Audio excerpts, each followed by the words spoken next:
I now have a working T connector as an input-output board, and there's a couple of changes that I needed to make.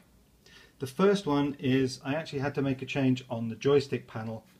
For each shift register, I have the first 4 pins are for LEDs, the last 4 pins are for any buttons that are on that panel, and the joystick panel itself was not wired up in that way.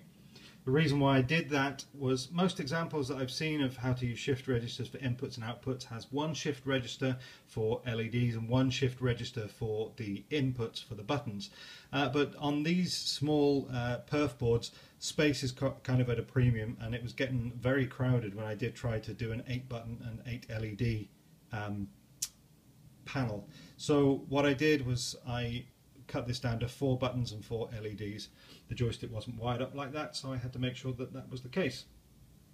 The second thing that I did is, because I'm now shifting data across from that shift register to this shift register, they're all acting together, you can see the data being written across the LEDs as well as everything gets shifted out. And what I had was the output enable pin was pulled to ground, and that works fine when it's a single board, but when you're doing multiple shift registers, like I say, the LEDs flickered and that was getting distracting. So what I did was there were a couple of pins on the microcontroller connector that were not being used, and I've now wired those up so that at least one of those pins is the output enable pin. What I do now is I pull the output enable pin high, write the data shifted across to the 2 shift registers, and then pull the pin low, and that takes the data across to the output pins and everything works the way it should.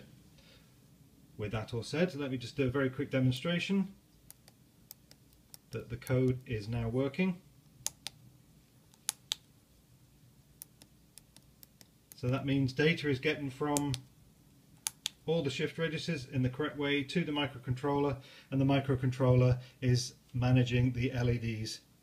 And the logic that I use, because I'm using the first 4 pins for LEDs and the second 4 pins for buttons, then I can use bit logic to activate the appropriate LED. And now we have a fully working remote control that I can send discrete commands to, instead of, like I say, cycling through the commands by the joystick button presses. Next thing to do is to code that up so that I can control the Roomba again.